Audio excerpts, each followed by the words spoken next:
आत समुद्र शाही करम सतगुरु गुण लिख्या न जाय। राम राम राम राम राम राम राम। आप सभी के अंदर विराजमान परमात्मा के पावन चरणों में प्रणाम।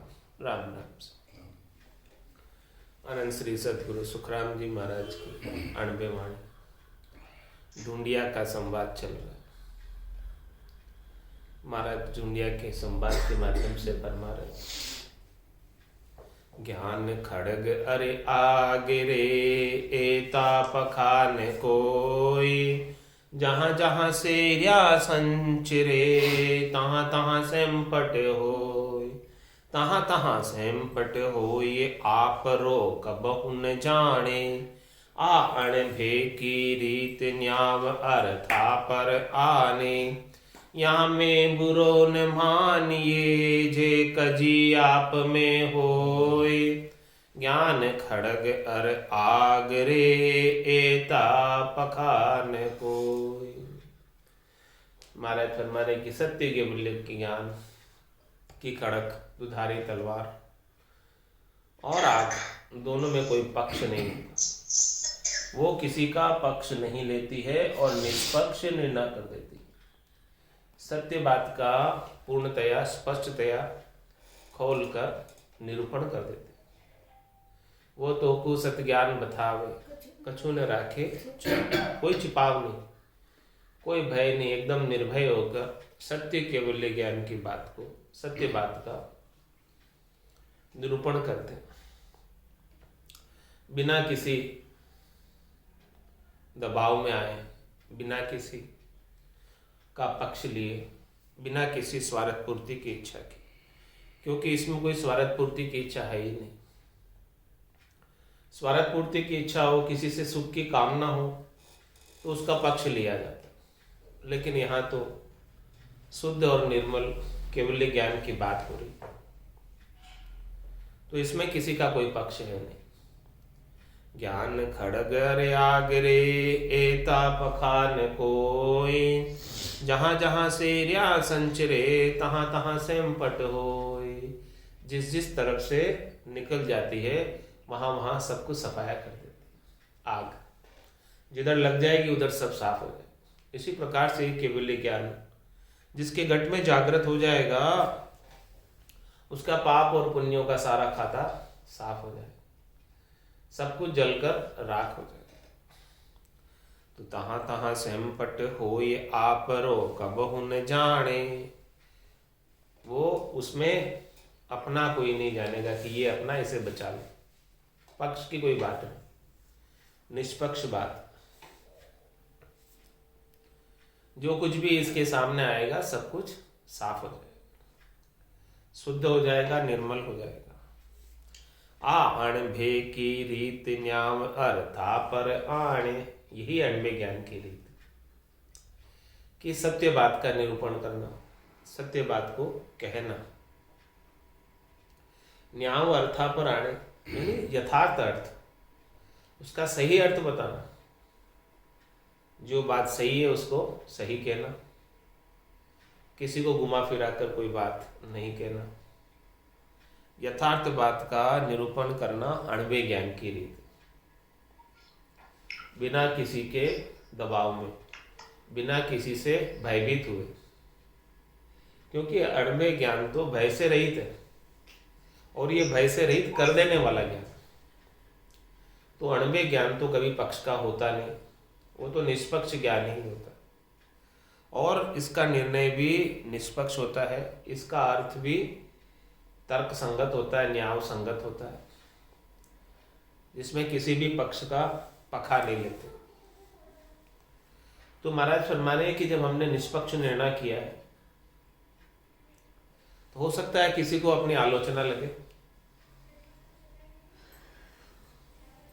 तो इस निष्पक्ष ज्ञान को सुनकर या में बुरो न मानियो जे कजी आप में होय। यदि अपने में कोई कमी है तो उसका बुरा नहीं लगाना, क्योंकि ज्ञान तो सत्य बात का निरूपण कर रहा है। जो कुछ भी कमी अपने में है उस कमी को निकालो।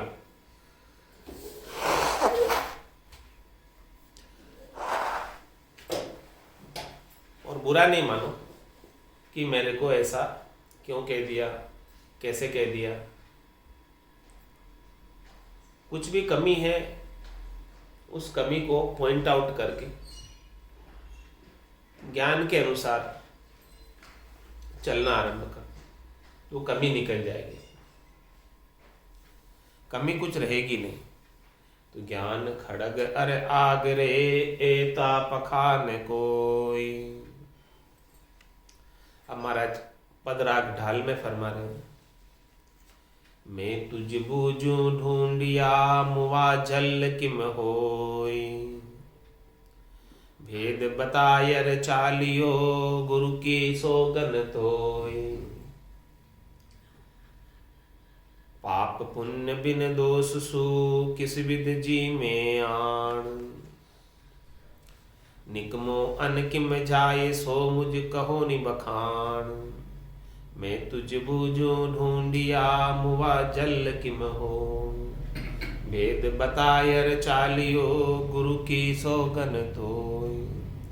तो पीवे जिन नीर को पावे हेवन को लाए। ओ फल फूला आवसी कन ओ निर्फल जाए। मैं बूझू तुझे ढूंढिया मुआ जल किम होय। भेद बतायर चालियो गुरु की सोगन तोय। तुझको देवे रोटियां जाने पुण्य कन पाप। दोष किसी विधि टालिया सो अर्थ कीजे आप। मैं तुझ बूझो ढूंढिया मुआ जल किम होय। भेद बतायर चालियो गुरु की सोगन तोय। मुख सूझाला नाश में बह है इदक करूर। मुख रो क्या सु क्या भयो जीव तू हते जरूर। मैं तुझ बूझू ढूंढिया मुआ जल किम होय। भेद बतायर चालियो गुरु की सोगन तोय। वास किया सु दोष रे जे सुन उतर जाय। तो सिंह जासी मोख ने ओ दिन तीसरे खाए। मैं तुझ बूझू ढूंढिया मुआ जल किम होय। भेद बतायर चालियो गुरु की सोगन तोय। ए पर पंच सब छोड़ दे सिमरो सिरजनहार। कह सुखदेव सुन ढूंढिया जो तुम उतरो पार। मैं बूझू तुझे ढूंढिया मुआ जल किम होय। वेद बतायर चालियो गुरु की सोगन तोय। महाराज ढूंढिया जी से पूछ रहे हैं, हे ढूंढिया जी, इस बात का मुझे भेद बता दो कि आप मुआ जल का सेवन करते हो, पात्रे के जल का सेवन करते हो, जो किसी काम का नहीं है, उस जल का सेवन करना चाहते हैं। तो हे ढूंढिया जी महाराज, मुझे बताओ तो सही, जिस जल का आप सेवन करते हो वो मुआ जल कैसे, मरा हुआ जल कैसे हो जिसका तुम उपयोग करना चाहते हो? इसलिए करते हो कि उसमें जीव नहीं हतनी आए, इसीलिए तुम मुआ जल का उपयोग करते हो। लेकिन है कैसे वो मुआ जल, उस बात को तो समझाओ, इसका भेद बताकर जाना। संवाद तो कर रहे हो, आपको आपके गुरु की सौगंध, यदि आपने भेद नहीं बताया तो।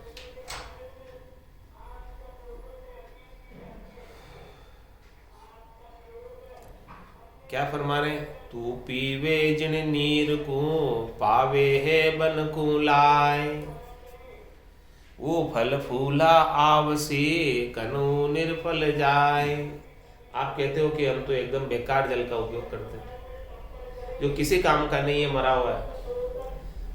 और जिस जल का तुम उपयोग करते हो उस जल को वृक्ष को पिला दो, क्या उस वन के अंदर उस जल को पीने से वृक्ष उगेंगे नहीं क्या? वनस्पति उगेगी नहीं क्या? उस जल के पान से सारी वनस्पति हरी भरी हो जाती है। तो वो मुआ जल कैसे, बेकार जल कैसे, ये बताओ। जल के अंदर तो जीव है, जल जीवों का ही पुंज है। यदि जीव नहीं होता तो तू पीता क्या?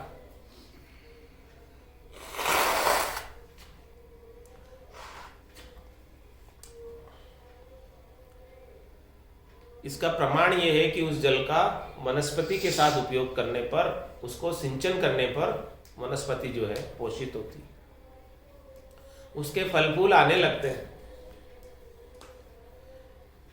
बता दो मुझे इस बात का कि क्या उसके फल फूल नहीं आते? तो हम मान जाएंगे कि ये जल किसी काम का नहीं। वन के अंदर पाने से उसके फल आ रहे हैं तो ये मुआ जल तो नहीं हुआ। और दूसरा महाराज कह रहे हैं, पाप पुण्य बिन दोष सो किस विध जी में आण। क्या बिना पाप पुण्य के जिम सकता है? बिना किसी दोष के? भोजन प्रसाद पा रहा है तो कुछ भी, बिना जीव हते तो भोजन प्रसाद बन ही नहीं सकता। भोजन प्रसाद बनाने के लिए भी कितने ही जीव हतने आते तब जाके बनता। ये रोटियां भी ऐसे ही नहीं बन जाती, इसके लिए कृषि करनी पड़ती है। कृषि में कितने जीव होते हैं। फिर गेहूं के साथ गुण भी पड़ जाते हैं, वो भी पीसने में आते, कितने ही जीव हतने में आते। तो बता मुझे कि पाप पुण्य बिन दोष सु किस विध जी में आण। किस प्रकार से तू जीम सकता है बिना पाप पुण्य के? भोजन प्राप्त कर रहा है, भोजन कर रहा है, उसमें भी बिना पाप पुण्य के भोजन नहीं कर सकता। जल पी रहा है तो जल में भी सूक्ष्म सूक्ष्म 9 लाख तरह के जीव हैं, जो तेरे को तेरी चमचक्षुओं से नहीं दिखते, फिर भी वो अंदर चले जाते। मुआ जल तो कोई होता नहीं। निकमो अन किम जाय सो मुझ कहो नि बखान। निकम्मा अन्न कैसा है?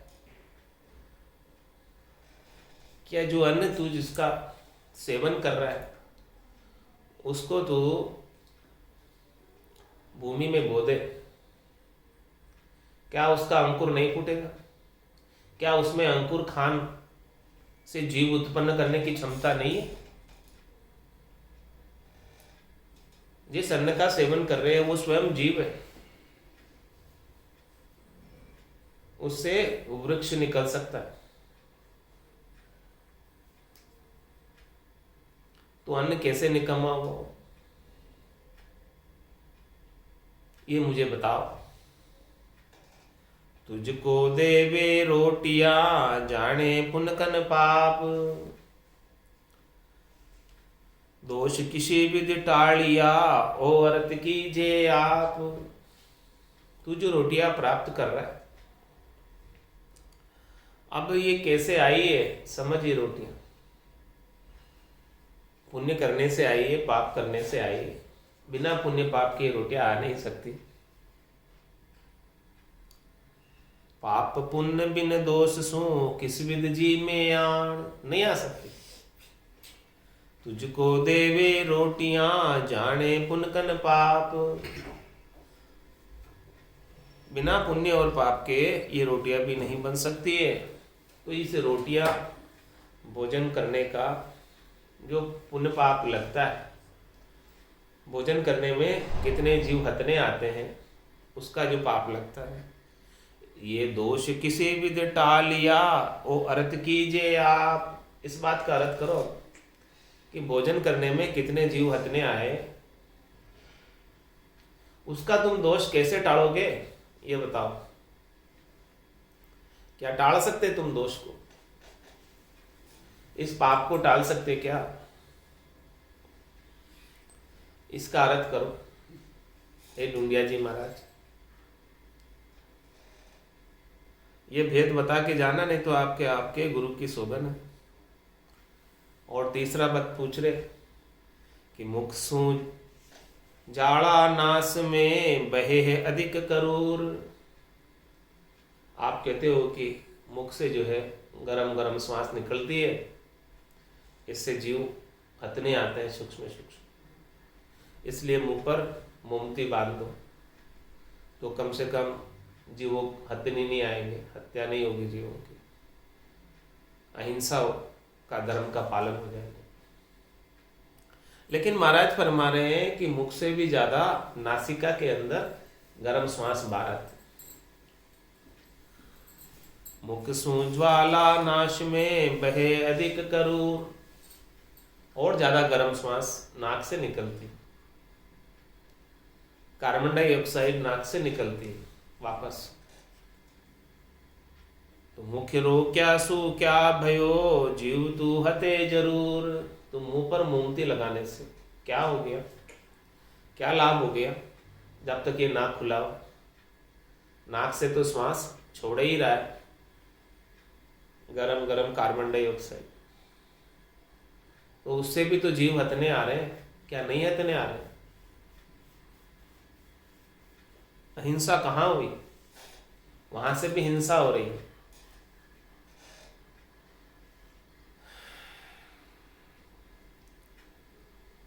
और आगे महाराज फरमा रहे हैं,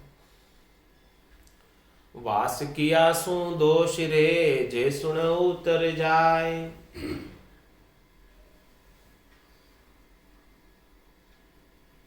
वास को, व्रत को, उपवास को, तेले को, बेले को बहुत प्रधानता देते।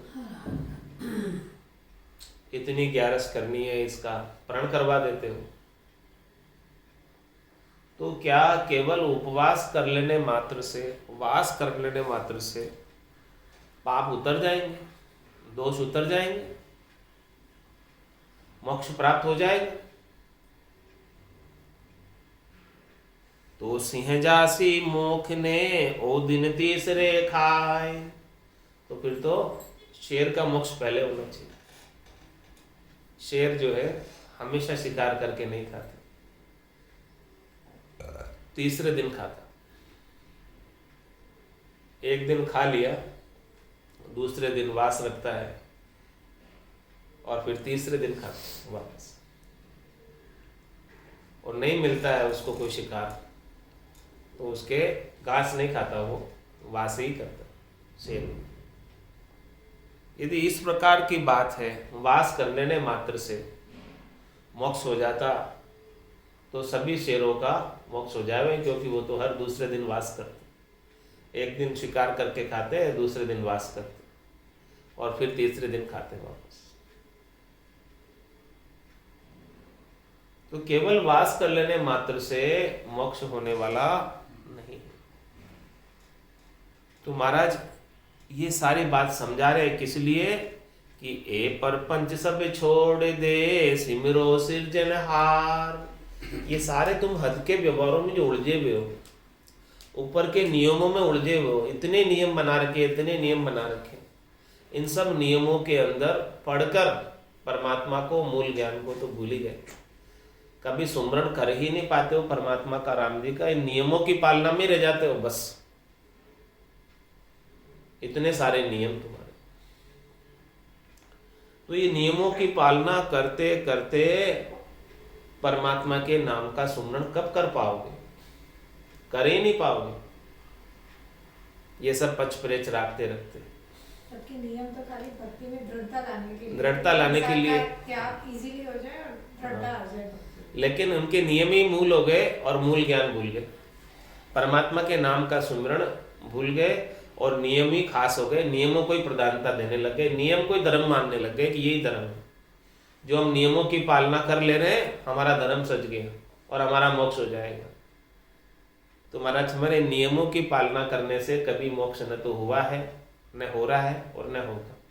वापस 84 में जन्म मरण में जाना आना पड़ेगा। ढूंढिया जी महाराज वापस आना पड़ेगा। तो इसीलिए कह रहे हैं, आपको एडवाइस कर रहे,